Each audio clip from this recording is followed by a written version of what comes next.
Que o Senhor esteja convosco. Ele está no meio de nós. Proclamação do Evangelho de Jesus Cristo segundo Mateus. Glória a vós, Senhor. Naquele tempo, disse Jesus à multidão: Em verdade, eu vos digo, de todos os homens que já nasceram, nenhum é maior do que João Batista. No entanto, o menor no reino dos céus é maior do que ele. Desde os dias de João Batista até agora, o reino dos céus sofre violência e são os violentos que o conquistam.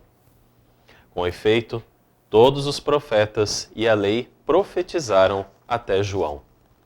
E se quereis aceitar, ele é o Elias que há de vir. Quem tem ouvidos, ouça. Palavra da salvação. Glória a vós, Senhor. Queridos irmãos e irmãs, neste tempo do Advento, cujo maior convite é a nossa preparação para a chegada do menino Deus, a liturgia desta quinta-feira nos apresenta na leitura do profeta Isaías, no capítulo 41, uma promessa que o Senhor faz a um povo que até então vivia cercado de medo e cercado pelo fracasso. O povo de Israel, desde a sua formação, sempre foi marcado por uma série de guerras, conflitos, problemas com povos vizinhos, de modo que a preocupação com uma invasão militar, com uma espécie de conquista e domínio de algum povo ali da sua vizinhança, era tão presente na mentalidade do povo judeu que constantemente este medo, esta ameaça se fazia presente. E no momento que o profeta escreve, no capítulo 41, Israel está, de fato, com o perigo de uma nova invasão. E nesse cenário, o profeta anima o povo a recordar as promessas que esse mesmo Deus havia feito a ele há muito tempo, na antiga aliança, que começa com Moisés, que na verdade começa com Abraão, né, nossos pais na fé.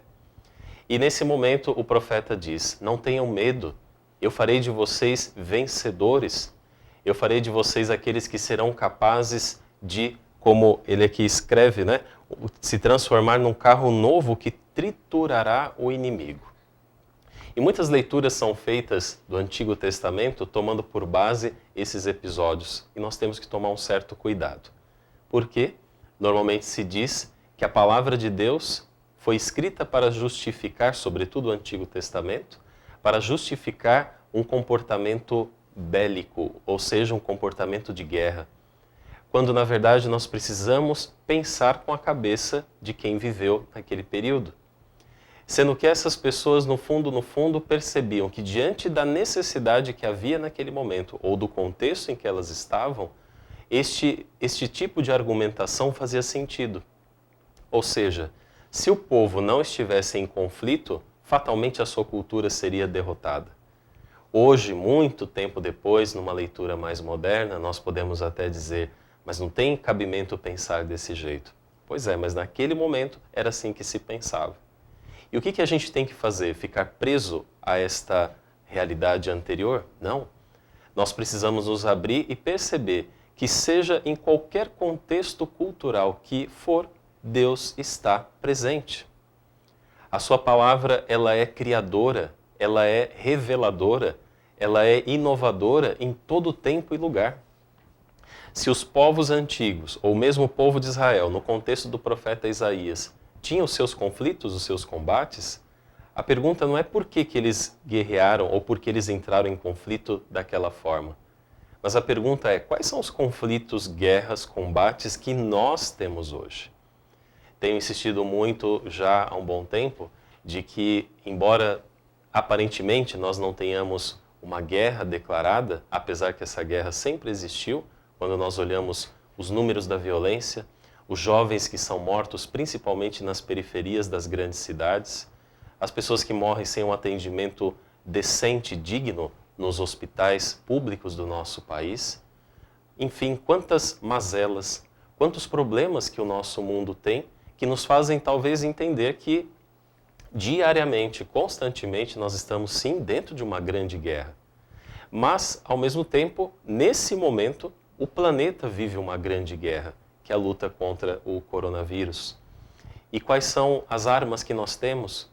Tanto desenvolvimento na ciência, tanta técnica, tantos medicamentos que já foram criados pela medicina, e, entretanto, o nosso inimigo, ele é microscópico, ele é invisível. Além de nós simplesmente nos preocuparmos com a luta com o vírus, que tem, graças a Deus, o trabalho sendo realizado de tantos profissionais, de tantos técnicos que nos ajudam a compreender essa doença, a pergunta que a fé nos faz é a nossa luta interior. Como que nós estamos combatendo esta pandemia do ponto de vista da fé? Será que esta pandemia não veio apenas para mostrar para nós, claro que com o coração triste, principalmente pela vida perdida de tantos e tantas que contra esse vírus lutaram, mas ao mesmo tempo de nos fazer perceber qual que é o sentido da vida? Por que nós estamos vivos? O que nós buscamos a partir da nossa existência? Será que as lutas e combates que nós estamos travando valem a pena?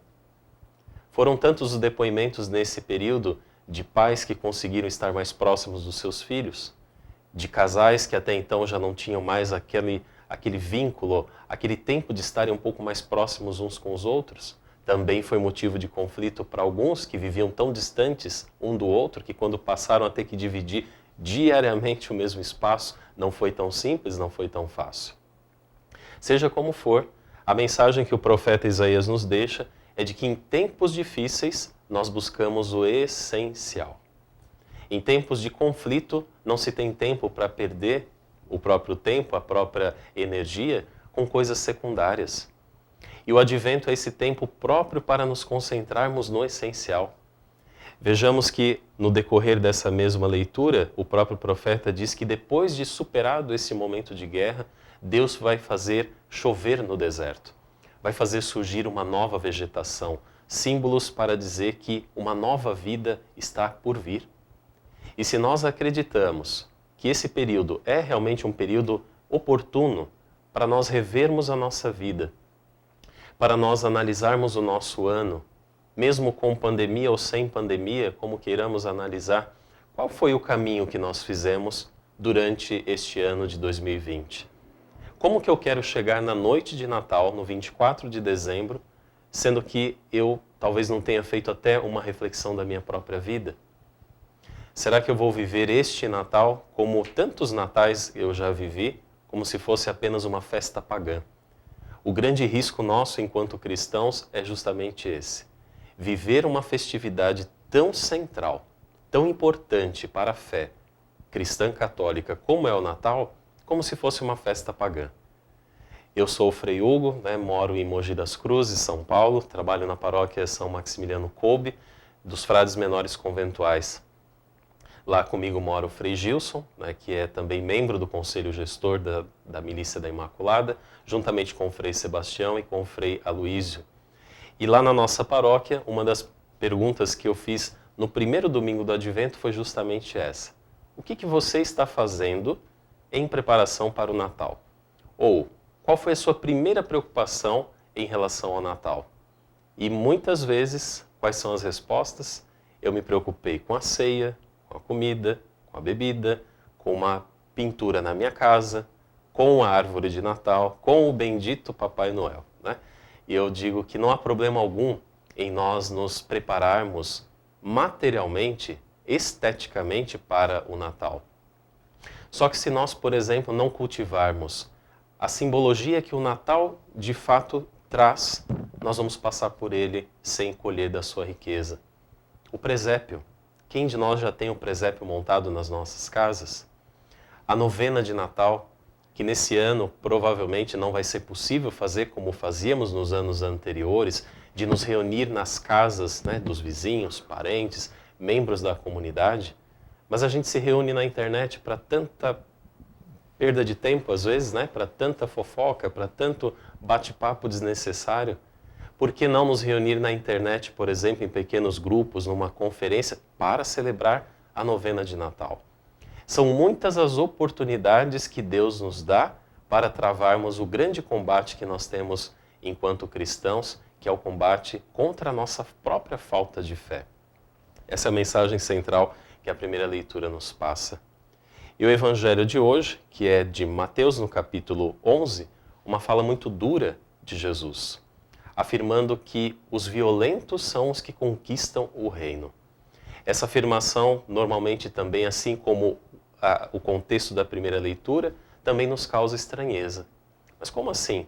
Aquele que anuncia a paz, aquele que anuncia através das bem-aventuranças uma nova forma de Deus estar com o seu povo, como que esse mesmo Jesus, de repente, diz que o reino é dos violentos? E não só cita João Batista como novo Elias, ou seja, como aquele profeta que veio de fato para trazer uma mudança radical. Não veio simplesmente para agradar alguns, mas veio para trazer o projeto do Pai. Pois bem, meus irmãos e minhas irmãs, por trás do verdadeiro discipulado existe o sofrimento.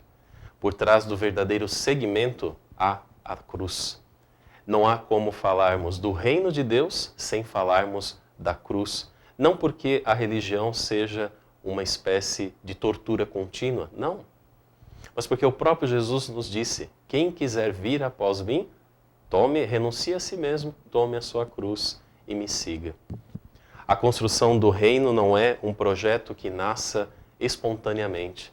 Ele exige esforço, ele exige maturidade, ele exige entrega, ele exige doação. Não nos iludamos acreditando que o espírito do Natal ele vai permanecer o ano inteiro. A gente sabe muito bem que não. E como é que ele deve permanecer? Como ele deveria permanecer? Através das nossas atitudes. Através do nosso compromisso de dizer, o Natal não é apenas o 24 de dezembro. Existe uma música antiga, né, que diz que Natal é todo dia. Todo dia é dia de se celebrar o Natal. O reino de Deus precisa acontecer no cotidiano, nas pequenas ocasiões e não apenas nas grandes. Não podemos ser cristãos e católicos que se motivam, se comovem nas grandes ocasiões, mas deixam de exercer o seguimento ao longo de todo o ano. E quanto que as nossas comunidades, sobretudo, precisam desse testemunho e dessa presença. É por isso que eu gostaria de, nessa Santa Missa, não deixar de agradecer a você que é Milite, que nos acompanha pela TV Imaculada, pela Rádio Imaculada, aqui em Campo Grande, Mato Grosso do Sul, mas também em tantos lugares onde hoje a internet assim está presente e a nossa presença também se é possível através desta rede. Agradecer o trabalho que aqui é feito, sobretudo com a presença das missionárias, missionária Josenilda, missionária Marisa, missionária Josimara, a missionária Alejandra, que está lá na Argentina, cuidando da mãe dela, mas que também está muito unida aqui a toda a equipe. Ao padre Maximiliano, que também nos ajuda tanto, colabora com esta obra de evangelização. A toda a equipe aqui da Milícia da Imaculada, de rádio e de TV.